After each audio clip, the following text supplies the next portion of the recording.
In the summer of 1754, a 22-year-old lieutenant colonel from Virginia made a decision that would change the history of the world. He did not know this at the time, of course.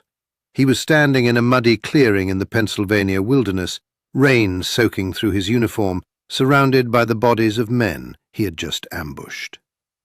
The young officer's name was George Washington, and the dead man at his feet, a French diplomat named Joseph Coulon de Villiers de Jumonville, would become the spark that ignited the first truly global war in human history. But we are getting ahead of ourselves. Let us rewind. To understand why a young Virginian was killing Frenchmen in the Pennsylvania backcountry in 1754, you have to understand what North America looked like in the middle of the 18th century. And I promise you, it looked nothing like what you were taught in school. 3 empires claimed the continent. The British held a thin strip of colonies along the Atlantic coast, Virginia, Massachusetts, Pennsylvania, New York, and the rest, stretching from the cold forests of New England to the sweltering rice plantations of Georgia. These were the 13 colonies, and they were booming. Their population was exploding. Their merchants were growing rich. Their farmers were pushing west, hungry for land. Generation after generation of them crashing against the Appalachian Mountains like waves against a sea wall. Beyond those mountains lay something the British colonists could barely imagine: an entire continental interior claimed by France. And the French presence in North America was radically different from the British one. Where the British had millions of settlers packed into coastal colonies, the French had perhaps 60,000 people scattered across a territory that stretched from the mouth of the St. Lawrence River all the way down to the Gulf of Mexico. That is roughly the size of modern Europe. 60,000 people. How did they hold it? Not with settlers, with forts, with alliances, with a network of trading posts and military garrisons connected by rivers and lakes, anchored by 2 great settlements, Quebec in the north and New Orleans in the south, and linked by the mighty Mississippi. The French did not try to populate the interior, they worked it. They traded with the native nations, married into them, fought alongside them, and built a commercial empire on beaver fur and strategic positioning. And then there was the Third Empire, the one nobody talks about because nobody wants to. The hundreds of indigenous nations who had lived on this continent for thousands of years before any European ever set foot on it. The Iroquois Confederacy, the most powerful political and military alliance in eastern North America, the Shawnee, the Delaware, the Miami, the Ottawa, the Wabanaki Confederacy in the northeast, the Choctaw and the Chickasaw in the south. These were not scattered tribes of helpless primitives waiting to be conquered. These were organized, politically sophisticated nations with their own interests, their own rivalries, and their own centuries-long history of diplomacy and war. And every European power on the continent needed them far more than they needed any European power. This is the first thing you must understand about the war that made the American Revolution possible. It was not a simple fight between the British and the French. It was a 3-dimensional chess match in which every move involved indigenous allies, colonial militias, regular European troops, and political calculations made in palaces 3,000 miles away. Every single player was making decisions based on incomplete information, and every single decision had consequences that nobody could have predicted. The flashpoint, when it came, was a piece of geography that most people today could not point to on a map: the Ohio River Valley, a vast, fertile, forested region west of the Appalachian Mountains, drained by the river that gave it its name. To the French, the Ohio Valley was the essential link between their Canadian possessions and the Mississippi River, the keystone of their entire continental strategy. To the British colonists, it was the promised land, millions of acres of rich soil that their growing population desperately needed. To the Iroquois and their allies, it was something else entirely. Hunting grounds they had controlled for generations, now being squeezed between two expanding European empires.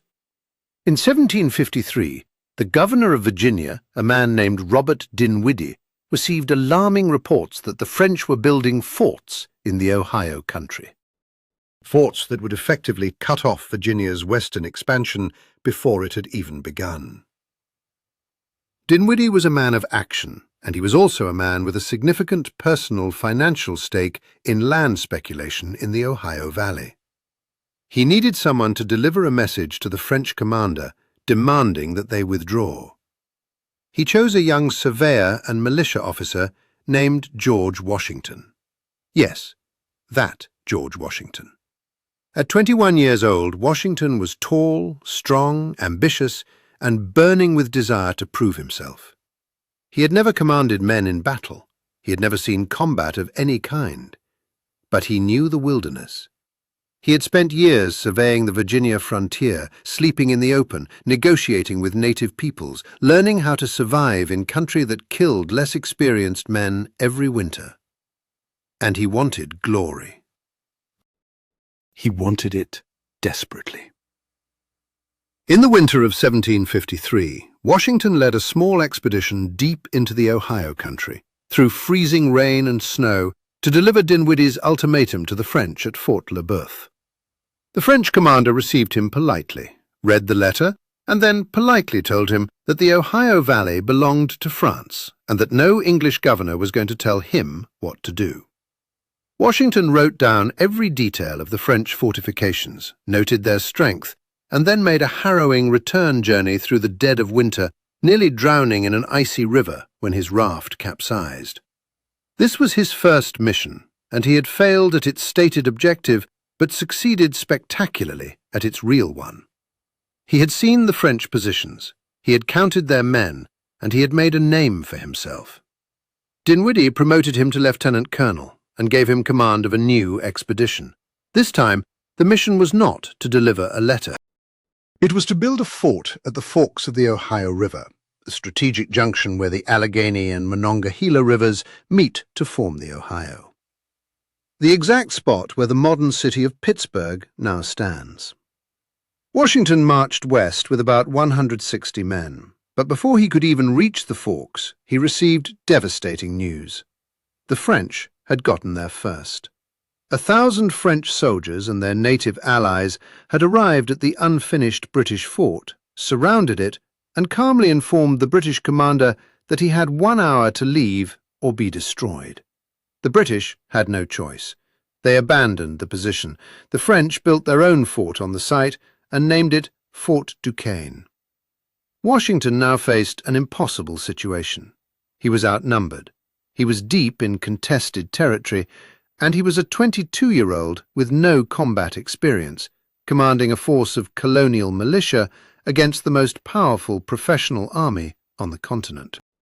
But Washington was not the kind of man to turn back. He pushed forward and built a small stockade in a meadow called Great Meadows. He named it Fort Necessity. The name would prove prophetic. And then came the moment that changed everything. Washington received intelligence from a Mingo chief named Tanacharison, known to the British as the Half-King, that a French patrol was approaching his position. The Half-King was a fierce British ally who had his own grievances against the French. He urged Washington to attack. Washington listened. He took 40 men and marched through the night, through rain and darkness, to intercept the French. What happened next is still debated by historians. What we know for certain is that in the rainy dawn of May 28, 1754, Washington and his men surrounded a party of about 35 French soldiers in a rocky glen. Shots were fired. Within 15 minutes, 10 Frenchmen were dead, including their commander, Ensign Joseph Coulon de Villiers de Jumonville. The survivors claimed Jumonville was on a diplomatic mission, carrying a message, and had been trying to wave his papers when he was shot. Washington claimed the French had opened fire first. The half-king, who was present with his warriors, allegedly walked up to the wounded Jumonville and split his skull with a tomahawk. Whatever the truth, the result was catastrophic. Washington had killed a French diplomat on a mission of peace. The French were outraged. They called it an assassination. They called Washington a murderer. And they sent a force of 600 men, led by Jumonville's own brother, to destroy him. Washington fell back to Fort Necessity, which turned out to be a death trap. The stockade was built in a low, marshy meadow, surrounded by higher ground that the French could use as firing positions. On July 3, 1754, the French and their native allies attacked. All day, in a driving rain, they poured musket fire into Washington's position. The Virginians' gunpowder was soaked, their trenches were flooding, their dead and wounded were piling up. By nightfall, Washington had lost a third of his force. And then came the final humiliation. The French offered terms of surrender. Washington, exhausted, wet, surrounded by the dead, signed the document. There was just one problem. The document was written in French, a language Washington did not read fluently. Buried in the text was a confession that he had assassinated Jumonville. The French had tricked him into admitting to a war crime. Washington surrendered Fort Necessity on July 4, 1754. He marched his surviving men back to Virginia in disgrace. He had started a war and lost a fort. He had been humiliated, tricked, and defeated. But here is the thing about George Washington. He learned from every failure. And this was the first and most important failure of his life. The experience of the Ohio campaign taught him how the French and their native allies fought. It taught him that European tactics did not work in the American wilderness. It taught him that courage without preparation was suicide. And it taught him that humiliation, if you survive it, is the most effective teacher in the world. The skirmish at Jumonville Glen and the surrender of Fort Necessity were minor military engagements by any reasonable measure. A few dozen men killed, a tiny stockade in a meadow. But their consequences were world-altering. When news of Washington's actions reached London and Paris, both powers began to mobilize. The British sent 2 regiments of regular troops to Virginia under Major General Edward Braddock, a veteran of European warfare who had never fought in the wilderness and who had no idea what he was walking into. Braddock was a brave man and a competent officer by the standards of European warfare. He was also utterly, catastrophically wrong about how to fight a war in North America. He dismissed the colonial militia as worthless amateurs. He ignored warnings about native tactics. He treated his native allies with contempt. And when Benjamin Franklin, yes, that Benjamin Franklin, personally warned him about the danger of ambushes in the forest, Braddock replied, and I am paraphrasing only slightly, "These savages may be formidable against your untrained colonial militia, but against the disciplined troops of the king they will be of no consequence." In July of 1755, Braddock led more than 2,000 men toward Fort Duquesne. They cut a road through the wilderness as they advanced, moving at a crawl, dragging heavy artillery through forests so thick that they advanced only a few miles per day. Washington, still burning with ambition despite his humiliation the previous year, volunteered to serve as Braddock's aide-de-camp. On July 9th, about 10 miles from Fort Duquesne, Braddock's column entered a narrow, wooded ravine along the Monongahela River. It was perfect ambush territory. The French commander at Fort Duquesne, a man named Daniel Linard de Beaujeu, had only about 250 French regulars and 600 native warriors. Braddock had more than 1,400 men. By all conventional military logic, the French should have been outmatched. But the French did not fight conventionally. Beaujeu stripped off his officer's coat, painted his face for war, and led his men in a frontal charge, and then immediately got himself shot dead in the opening volley. His death should have broken the French attack. Instead, his native allies, now fighting independently, melted into the forest on both sides of the British column and began pouring fire into the trapped redcoats from positions they could not see. What followed was one of the worst military disasters in British history. Braddock's men stood in formation in the middle of the road, trying to fight an enemy they could not find. The native warriors and French fighters fired from behind trees, from behind rocks, from positions the British could not even identify. The British fired back blindly into the forest, hitting their own men as often as the enemy. Horses screamed and collapsed. Officers fell one after another. Braddock himself, refusing to retreat, had 4 horses shot out from under him before a bullet tore through his chest. Washington, still a young aide-de-camp, rode through the chaos trying to rally the men.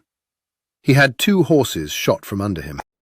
After the battle, he found 4 bullet holes in his coat. He wrote to his brother that he had been preserved by the miraculous hand of Providence. It is one of history's most tantalizing what-ifs. What if one of those bullets had found Washington's chest instead of Braddock's? Braddock died of his wounds 4 days after the battle. Before he died, he gave a ceremonial sash to Washington. The surviving British forces retreated. The road to the Ohio Valley was now wide open to the French, and native war parties began raiding the Virginia and Pennsylvania frontiers with devastating effect. Settlers were killed, farms were burned, families fled east. The British position in North America had never looked weaker. For 2 years after Braddock's disaster, the war went catastrophically for the British. The French and their native allies captured Fort Oswego on Lake Ontario, giving them control of the Great Lakes. They captured Fort William Henry on Lake George, where the famous massacre occurred, an event later dramatized with considerable artistic license in James Fenimore Cooper's novel The Last of the Mohicans. British attempts to invade Canada failed repeatedly. In 1757, the British commander in North America, the Earl of Loudon, was recalled in disgrace after a year of almost unbroken failure. But here is where this story takes a turn that no one saw coming. In London, a new government came to power, led by William Pitt the Elder. Pitt was a man of extraordinary vision and even more extraordinary arrogance. He once told a colleague that he was sure he could save Britain and that no one else could. He was probably right. Pitt understood something that his predecessors had not. The war in North America was not a sideshow. It was the main event. And the way to win it was not to send a few thousand troops and then complain that they were losing. It was to commit everything. Pitt poured money into the war on an unprecedented scale. He mobilized the Royal Navy to blockade French ports and prevent reinforcements from reaching Canada. He sent thousands of fresh troops and, critically, he began treating the American colonists as partners rather than subordinates, reimbursing colonial assemblies for the costs of raising troops and giving colonial officers equal rank with regular British officers. The tide began to turn in 1758. A young British brigadier named James Wolfe captured the fortress of Louisbourg, the gateway to the St. Lawrence River and Quebec. Fort Frontenac on Lake Ontario fell, cutting off French supply lines to the Ohio country. And at the end of the year, the French abandoned Fort Duquesne, the fort they had built on the ruins of the British stockade at the forks of the Ohio. The British rebuilt it and renamed it Fort Pitt. The city that grew around it would become Pittsburgh. But the decisive campaign came in the summer of 1759. James Wolfe, now a major general at the age of 32, led a British fleet up the St. Lawrence River toward Quebec. Quebec was the capital of French Canada, an imposing fortress city perched on cliffs high above the river. The French commander, the Marquis de Montcalm, was a skilled and experienced officer who knew that his job was simple: hold Quebec until winter, when the ice would force the British fleet to withdraw. If he could do that, Canada would survive for another year. For 3 months, Wolfe tried everything. He bombarded the city. He burned French farms along the river. He attempted frontal assaults that were repulsed with heavy casualties. Nothing worked. By September, Wolfe was running out of time. He was also probably dying of tuberculosis, coughing blood, and according to some accounts, barely able to stand. His own officers were losing faith in him. And then Wolfe found the path. A narrow goat track led from the river up the cliffs to a plateau just west of the city, called the Plains of Abraham. The French had left it lightly guarded, assuming no army could scale the cliffs. Wolfe, in a decision that was either brilliant or insane, decided to try. On the night of September 12, 1759, British troops in small boats drifted silently down the river. A French sentry challenged them. A British officer, who spoke fluent French, replied that they were a supply convoy. The sentry let them pass. Before dawn, more than 4,000 British soldiers had climbed the cliffs and formed up on the Plains of Abraham, directly behind Quebec's defences. When Montcalm woke that morning and received the news, he refused to believe it. Then he rode out and saw it for himself. The British army, in battle formation, on the very ground he had assumed was impassable. What happened next was one of the most decisive 15 minutes in North American history. Montcalm attacked. His French regulars, Canadian militia and native allies charged across the open field toward the British line. Wolfe's men stood motionless, holding their fire, waiting.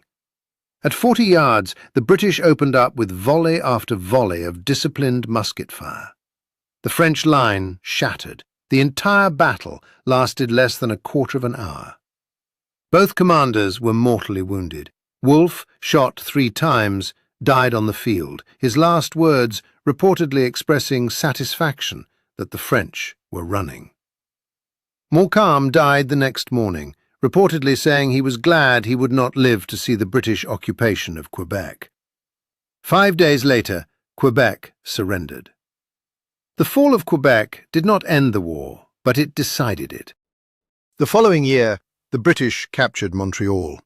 French resistance in Canada collapsed. The war in North America was effectively over. But the broader conflict, the 7 Years' War, as it was known in Europe, raged on across the globe. British and French forces fought in the Caribbean, in India, in West Africa, in the Philippines, and on the battlefields of Germany. This was not just a war for North America. It was the first World War, and Britain won it everywhere.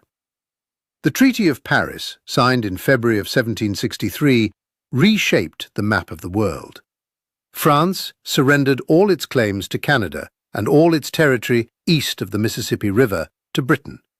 It ceded Louisiana west of the Mississippi to Spain, its ally, as compensation for Spain's losses.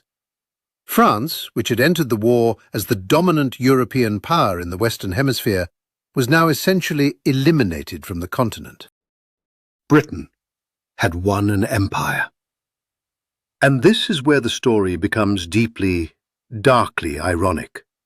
Because the British victory in the French and Indian War, that is what the colonists called it, after their 2 enemies set in motion a chain of events that would destroy the British Empire in America within 2 decades. It sounds absurd. Win the greatest victory in your nation's history and lose the very colonies you were fighting to protect. But look at it closely, and the logic is inexorable. First, there was the debt. The war had been astonishingly expensive. The British national debt had nearly doubled, from about £75 million to about £133 million. The interest payments alone consumed more than half the government's annual budget. Somebody had to pay for all of this. And from the perspective of the British government, the obvious candidates were the American colonists, who had, after all, been the primary beneficiaries of the war. The French threat was gone. The frontier was secure. Surely the colonists could chip in to cover the costs of their own defence. Second, there was the land. The Treaty of Paris had given Britain control of the entire region between the Appalachians and the Mississippi. The colonists, who had been pressing westward for generations, saw this as their reward. Open land, free for the taking. But the native nations who actually lived on that land had not been consulted. In the spring of 1763, a charismatic Ottawa leader named Pontiac forged an alliance of multiple tribes and launched a devastating attack on British forts and settlements across the Great Lakes region. Pontiac's War, as it became known, killed hundreds of settlers and soldiers and captured most of the British forts west of the Appalachians. The British response was the Proclamation of 1763, which drew a line down the crest of the Appalachian Mountains and forbade colonial settlement west of it. The proclamation was intended to be temporary, a way to stabilise the frontier and prevent another costly native war. But to the colonists, it was an intolerable betrayal. They had just fought a war for access to that land. Many of them had bled for it. And now the government in London was telling them they could not have it. Third, and perhaps most importantly, there was the psychological transformation. The war had changed how the colonists saw themselves and how the British saw the colonists. British officers, accustomed to European discipline, had been appalled by the performance of colonial militia during the war. They had seen the colonists as undisciplined, insubordinate, unreliable. The colonists, for their part, had seen the British Army humiliated at the Monongahela, had witnessed the arrogance of British officers, and had concluded that they were every bit as capable as the men sent to command them. More than that, they had fought alongside each other. Men from Massachusetts had fought beside men from Virginia. They had begun, for the first time, to think of themselves not merely as Virginians or New Yorkers or Pennsylvanians, but as Americans. And then there was the final piece. The French were gone. For a century and a half, the American colonists had needed British military protection against the French threat on their borders. That threat had been the invisible glue holding the British Empire in North America together. Now, it had vanished. The colonists no longer needed Britain to protect them from the French because there were no French left to protect them from. And yet now, for the first time, Britain was demanding that they pay for the privilege of being governed.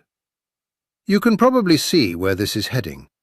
The French and Indian War ended in 1763. 2 years later, Britain passed the Stamp Act, the first direct tax on the American colonies.